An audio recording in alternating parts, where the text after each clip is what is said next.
Assalamualaikum warahmatullahi wabarakatuh. Alhamdulillah wa syukurillah nikmatillah la haula wa la quwwata illa billah. Allahumma shalli ala sayyidina Muhammad ibn Abdullah wa ala alihi wa sahbihi wa man wala. Anak-anakku, mari kita bersyukur, berterima kasih, rasa bahagia kita kepada Allah Subhanahu wa Ta'ala yang berikan nikmat kepada kita bahwa hingga hari ini kita bisa mempelajari cara orang yang paling mulia, yaitu Nabi besar Muhammad Sallallahu Alaihi Wasallam. Perhatikan bahwa sejarah Nabi Muhammad Sallallahu Alaihi Wasallam tidak lepas dari perilaku orang-orang kafir yang betul-betul menjadi media dakwah Nabi, bahwa orang-orang Quraisy ini yang dulu jahiliyah bagaimana bisa menjadi orang-orang mulia dengan Islam. Maka dari itu mari kita menggalinya. Maka di sini peserta didik nanti bisa mendeteksi dan menunjukkan hambatan hijrah Nabi Muhammad SAW ke Madinah.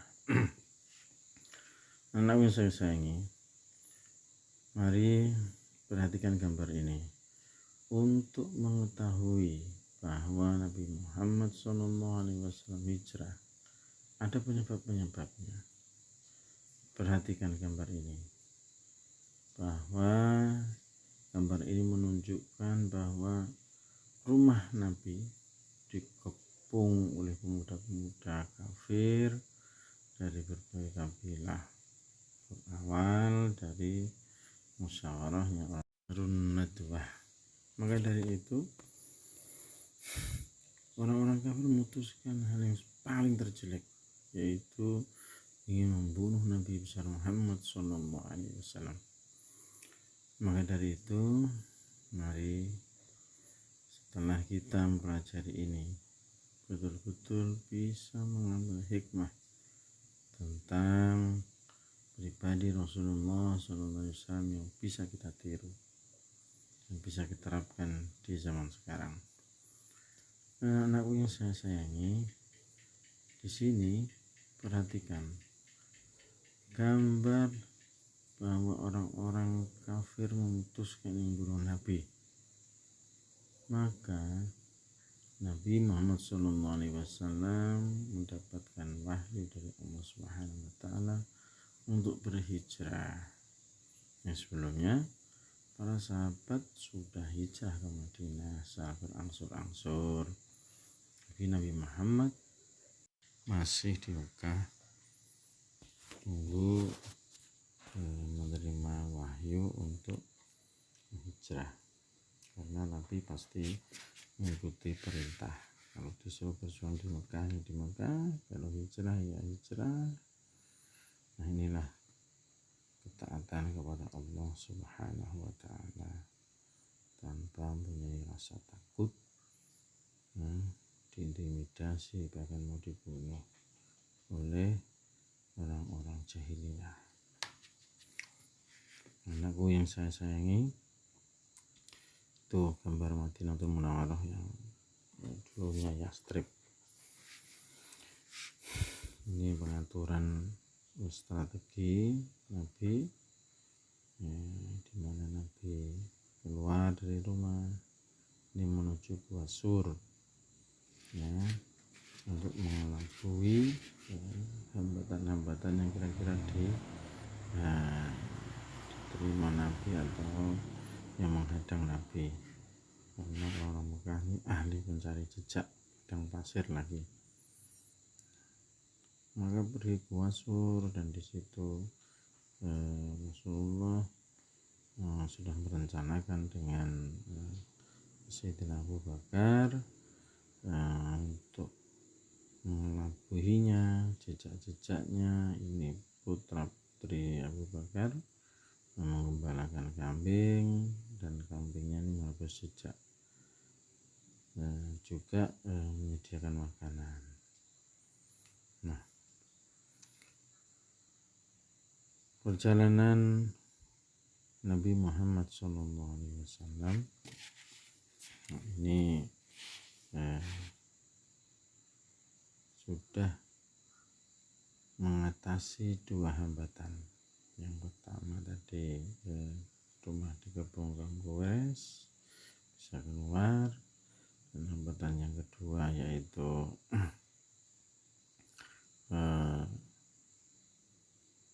Nabi bisa menyelesaikan hambatannya dari hadangan-hadangan orang kafir Quraisy dengan strategi yang menginap di Gua Sur, melanjutkan perjalanan ke Yastrib untuk Madinah sekarang.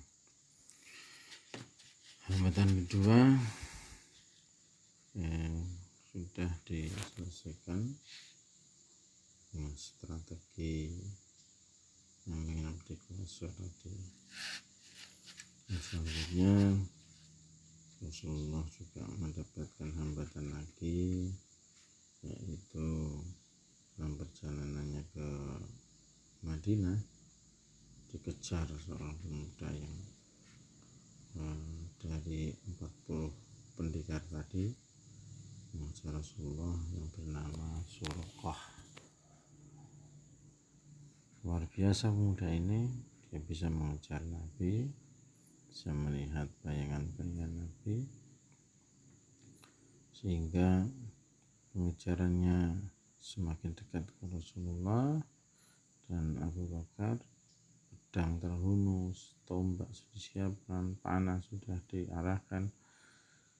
Maka anehnya kudanya tiba-tiba jatuh terjerembab. Maka dengan semangat yang tidak mudah luntur, Rasulullah naik lagi mengejar Nabi lagi. Panah disiapkan, diarahkan, semakin dekat jatuh terjerembab lagi.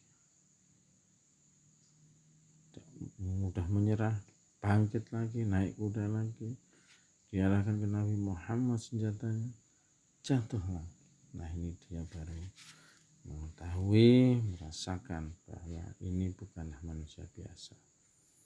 Maka dia memanggil Rasul, minta tolong, dan Rasul dan Abu Bakar kembali untuk menolong Rasulullah yang terjatuh ini.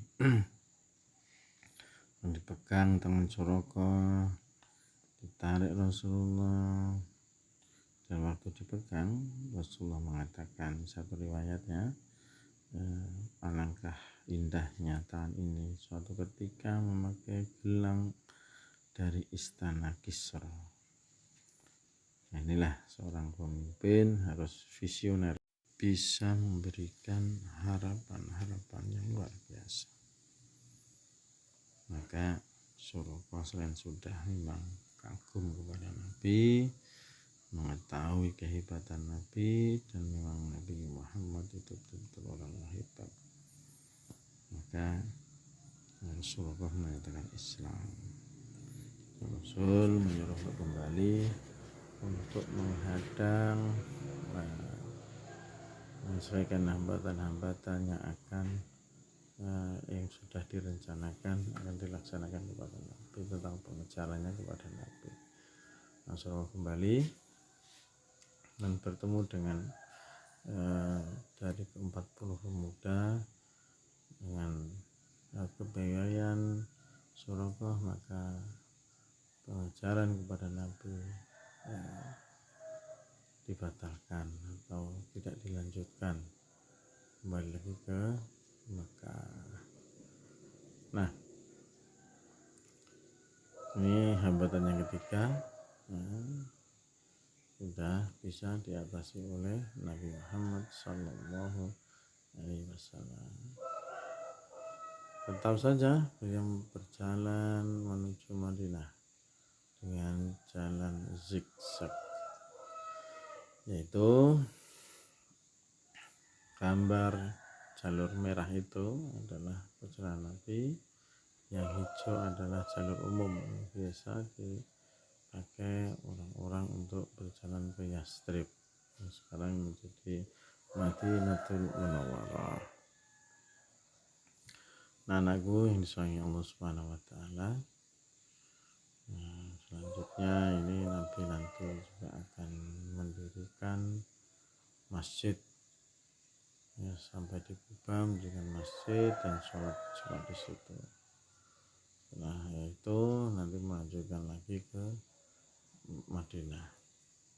Nah, di sana sudah ditunggu oleh umat Islam. Nah, perjalanan ke Madinah ada hikmah yang bisa dari sambutan orang-orang Madinah kepada Nabi. Ya, setelah mengetahui Nabi masuk ke kota Madinah, maka beliau menyambut dengan syair-syair, lagu-lagu sholawat. Tala'al badru alaina min saniyatil wada. Nah, sampai sekarang pun ini dipakai oleh umat Islam ya, untuk mengenang Nabi, rasa cinta kepada Nabi Muhammad SAW dituangkan dalam kalau di Indonesia bisa Al-Barzanji, Al-Bidai, Simtuduror. Ini adalah luapan kasih pada Nabi Muhammad SAW. Nah, di sini 3 hambatan tadi sudah ya. Sekarang silakan diperhatikan gambarnya di papan, ada gambar-gambar itu dan diobservasi. Ambil literasi. Silakan punya dibuka supaya lebih jelas tentang gambar-gambar tersebut. Assalamualaikum.